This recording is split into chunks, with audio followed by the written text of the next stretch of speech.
This week on Straight Talk Africa, drought, floods, polluted rivers, contaminated water. Is it all due to climate change? A journalist in Ghana uncovers the perils of illegal gold mining. A look at Kenya's challenges with flash floods. Journalists speak out in their fight for the environment. Straight Talk Africa starts right now.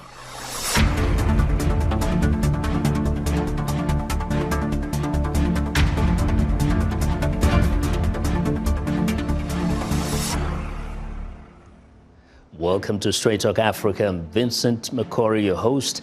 Climate change is presenting unique challenges across the African continent, but also human intervention is magnifying environmental distraction. This year's World Press Freedom Day theme was journalism in the face of environmental crisis, and a South African media outlet called Oxpeckers focused on exactly that. Kate Bartlett spoke to some of its journalists about what drives and challenges them as they report on people and practices that hurt the environment. Thabo Malulekwa was a news junkie from a young age. He recalls how growing up, he used to beg his dad to let him watch a current affairs show that aired way past his bedtime. I told myself that one day I will be a journalist and I will help the communities. And up to now, the stories that I write, I make sure that there must be some kind of action or some kind of answers that comes from the policy holders, the people in the government.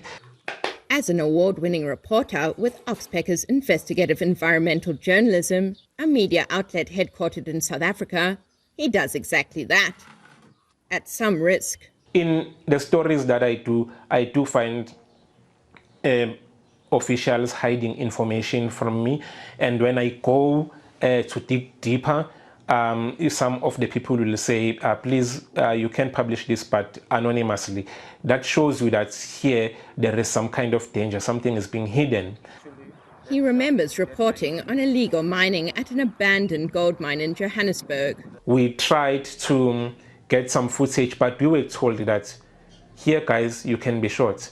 And you don't want to go next to those people because there are powerful people that they are working for. You ask for an interview, you are dead.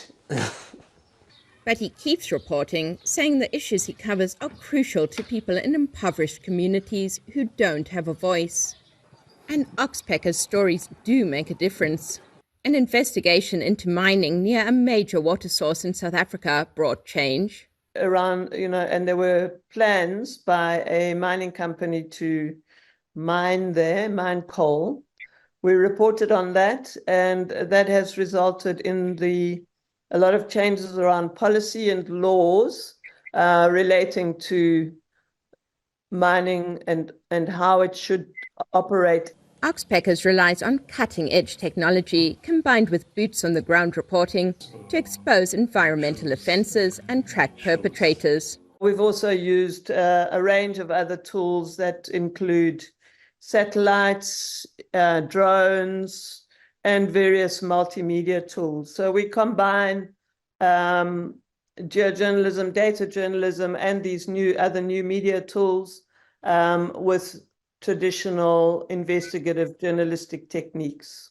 Oxpeckers' website includes mapping and data sets on mining, wildlife crime, timber issues, renewable energy, and more. While focused on Southern Africa, the non-profit has expanded its network to Asia and Europe. Many of these stories focus on wildlife crimes involving endangered African species like rhinos and pangolins. Again, Oxpeckers' stories have proved consequential. McLeod says its reporting has led to the prosecution of a number of trafficking kingpins. Kate Bartlett, VOA News, Duduza Township, South Africa. Well, that was Kate Bartlett from South Africa for an in-depth perspective on the challenges journalists who are committed to reporting on the environment face. And now we're joined from Nairobi, Kenya by Sophie Mbugua, an environmental journalist, media consultant, and the creator of the podcast Africa Climate Conversations. And from Kumasi, Ghana, we have Erastus Asare Donkor, an investigative environmental journalist with the Multimedia Group. Erastus created the documentary poison for gold. Welcome to both of you. Thank you. Thank you so much for having us. And I'm going to start by asking you the same question. First, you, Sophie, what motivates you to want to tell and highlight the stories that you do on environment? Because environment is everything to human beings, is the core of human survival. Because when we speak about environment, we're talking about water that we rely on for drinking, we rely on for our livestock, we rely on for growing our food, and basically human cannot survive without food. It's the air that we breathe, it's basically everything. And when it comes to good governance, basically when it comes to peace and security, environment is key, because then if people do not have the food that they require, then how can that people be governable? So for me, it's environment because it is core to human survival. Thank you. Same question to you, Erastus. What is your motivation? Well, this is where we live. What supports this ecosystem is the environment. Our children, our children's children will rely on this space. And you find out that there is an existential threat that threatens that future. Definitely, as a journalist, you do what you can to help salvage that situation. And that's what motivates me. Now, the way both of you put it would imply that this is ideally an issue that should take priority over most. But Sophie, tell us from your own observation, how would you characterize the way stories on environment are placed and treated by local media, at least where you are? I would say they're not given priority. Because you'll find, especially where I am, I'm based in Kenya, politics plays the center stage. And also in terms of the way media basically, I would say, it's managed, these are stories that are not seen to be sexy, I would quote the word that have been used previously, because they are not seen as stories that brings money quickly or gets the people attention until when there's a crisis, for example, like what we are having today. So you find these are not stories that are reported on a daily basis, despite being so many perspectives that we can report on, especially from the mainstream media, on a very daily basis. Yes, and now, Erastus, the media is all about consumption, and we have the people that are consuming our content.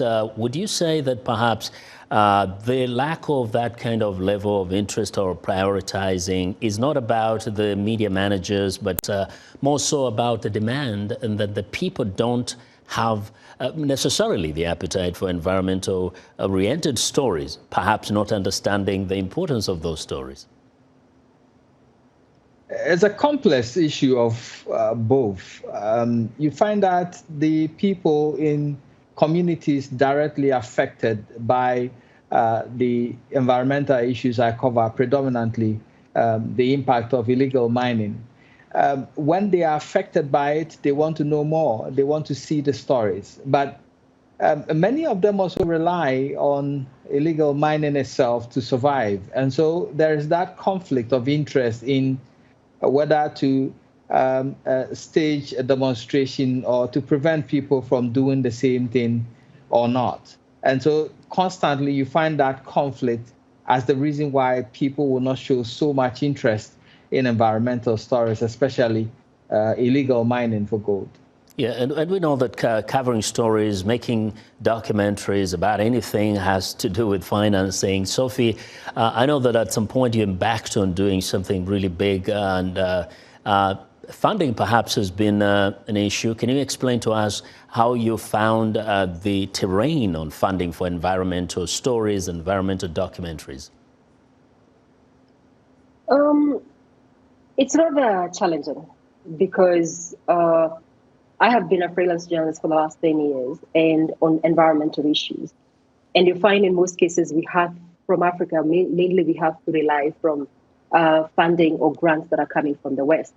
Because one of the key issues that I have found from my perspective is that Africa really does not invest in its own. And when you find many of the grants that we have to rely on are from the West, which sometimes becomes very challenging. And also you find sometimes the grants that we find are very competitive because they are for worldwide journalists. And then also you find sometimes the amount of money that you get, especially for an institution, it is not that easy for you to be able to actually engage other journalists and pay them decently. And for one of the things, things are changing here and there. You find institutions that are offering different grants. But then I think there's a lot that needs to be done if this is to keep journalists from Africa in terms of ensuring that they can be able to survive. Because, Vincent, we cannot conserve on an empty stomach anyone, and that includes journalists. So it's very important for us to think of ways moving forward of how do we shape our narratives in terms of Africa, but then also how do we also support that? How do we ensure that we hold our media in terms of financially and ensure that they can stay afloat? Yes. Erastus, you've produced a documentary, really fascinating, sad in its theme in terms of the impact of illegal mining of gold in Ghana. But before we talk a little bit in depth about the documentary itself, can you tell us a little bit about any challenges you faced and what it really takes to get such a beautiful documentary produced, both in financial resources and even human resources? So it's difficult getting funds to do these documentaries. They are very expensive to produce. And my company, the Multimedia Group, Ghana, was the one that has been supporting me all this while, helping us produce these documentaries. But then at a point in time with the current economic crisis, they are also really under the same economic downturn. So they are not able to support these things. We have to write proposals to many entities. But in Ghana, many of them turned us down because they did not want to be associated with what they presume is politically linked, and they could be tagged in a way or two. And so you find that there is a Senegalese NGO that supported Poison for Gold, for example, and my Multimedia Group also paid half of it. So there was that collaboration before we could produce that documentary. And we also find risk involved in doing this thing. These are people who are fully armed and are prepared to protect the illegality they do. And we are just journalists, four in a group, and we move alone with no security. So getting information on the ground, guiding our path and moving discreetly and tactfully has been a major challenge in producing this documentary. Well, and we'll talk a bit more about the risks, the challenges in a moment. But it's time now for a short break. And when we come back, we're going to continue our discussion about the challenges environmental reporters are facing. Stay with us.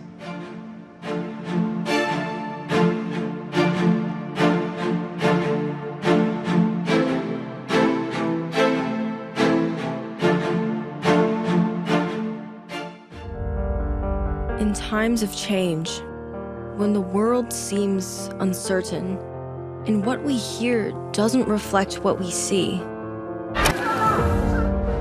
we seek the truth. When we are told only part of the story, we lose trust. In moments of crisis, our dreams, hopes, and wishes for a better tomorrow depends on a free press. At Voice of America, we bring you the stories that people take risks to see. We connect the world and unite it with truth. At Voice of America, we show you the whole picture.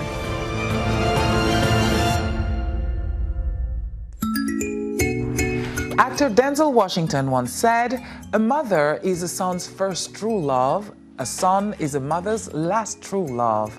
Most mothers and sons would agree.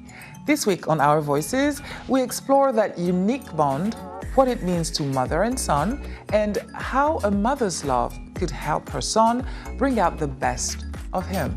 Join the conversation each week right here on Our Voices. You're watching VOA's Red Carpet. My name is Jackson Vunganyi. Thank you so much for joining us each week right here on Red Carpet. We bring you the latest in...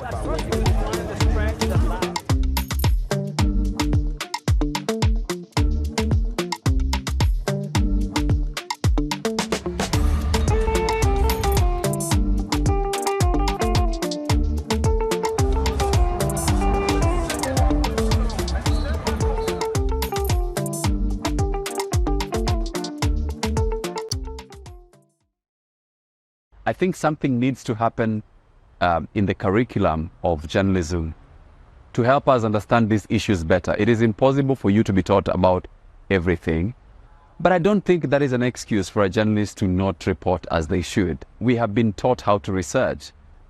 We have the internet. We're living in the age of information. And I do not think any journalist has an excuse to not report effectively. No one trains us on how to report on climate change. No one even teaches us how to report science. So can we have media training institutions taking an interest in training journalists on how to report science, on how to report climate change, so that when they come out here, they're acquainted in the area and they're able to report? In Namibia, there is a new wave of reporting, which is not just increasing awareness among citizens, it is also sparking more national recognition on how the climate crisis is affecting the continent, especially now that Namibia is talking of discoveries in oil and gas as well as green hydrogen, where issues of environment are topical. Namibia is currently enduring a national drought. Its vulnerability to the lack of rainfall directly impacts communities nationwide, ensuing in the loss of crops, livestock, and wildlife. This drought will increase and become more severe with the impacts of climate change. As a young journalist, these are the new areas of community reporting. Welcome back to Straight Talk Africa. We're discussing the challenges of environmental reporting on the African continent. My guests are in Nairobi, Sophie Mbugua, an environmental journalist, a media consultant, and the creator of the podcast Africa Climate Conversations, and in Kumasi, Ghana, Erastus Asare Donkor, an investigative environmental journalist with the Multimedia Group. Well, we were talking earlier about the challenges, the risks, but Sophie, I wanted you to chime in on that. But at the same time, in Kenya, we're witnessing unprecedented flooding, and this has caused, the deaths of many, people in their hundreds. So, just wanted to kind of get your thought on, as an environmental journalist, we know this is a news story, but at the same time, as an environmental story, do you see sometimes lack of appreciation of what should be investigated further beyond the news story of the devastation of the floods? I think it's a long-term story, actually. Of course, there is the basic stories, the quick stories that you can actually get out of this. But then there are so many stories that I think we need to go in terms of depth. Like, for example, in terms of Nairobi itself and the metropolitan, looking into the drainage system and looking into the riparian areas, because we have areas that the rivers that used to be larger than they are right now. And also in terms of looking at the plants, the Nairobi metropolitan plants that we've actually had. Nairobi there is a section of about 10 to 20 years that it actually developed without an actual plan from the metropolitan of 1978 that was not implemented until later in the 90s. I think those are some of the things that we should be asking, because the years that it actually did develop, with the slums coming up, with the rivers and the wetlands being occupied by people, and also now the rivers that have really reduced in terms of size from the original sizes, and much of that riparian area has been occupied. But then we need to ask ourselves in terms of the larger metropolitan itself, what has government not done for all those years, and what needs to be done? What are the key issues in terms of sustainability? And also looking into what government is saying every single day. For example, the other day, we had the issue of reduced in terms of roads are not going to get, the roads infrastructure has reduced budget. But then you ask yourself, we've actually seen roads that are cracking. We are seeing infrastructure.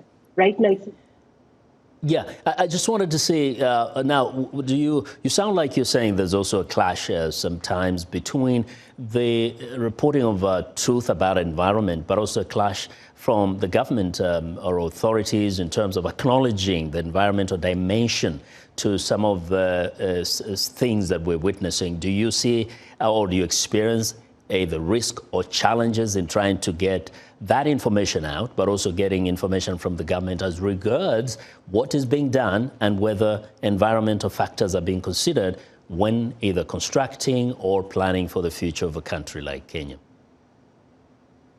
The biggest challenge, Vincent, that has been there is getting information from government and data, because we have to look back to look forward. So in terms of the data that have existed before, understanding the mapping that have been done before, the information that was there before, in all sectors, basically scientific sectors, you find the biggest challenge for us journalists is to access that particular data. And also in terms of that, another challenge you find is first accessing the data and also the repercussions that comes with that, and also getting right information. There was, in terms of reporting the deaths that have been happening, there was even right now, there's that data that is not so clear. The government is saying this is the actual number, but then from different other quarters. So getting that data, the actual data from government institutions, becomes very, very difficult. And I think it's one of the things that kind of impact in terms of the effectiveness of reporting for journalists.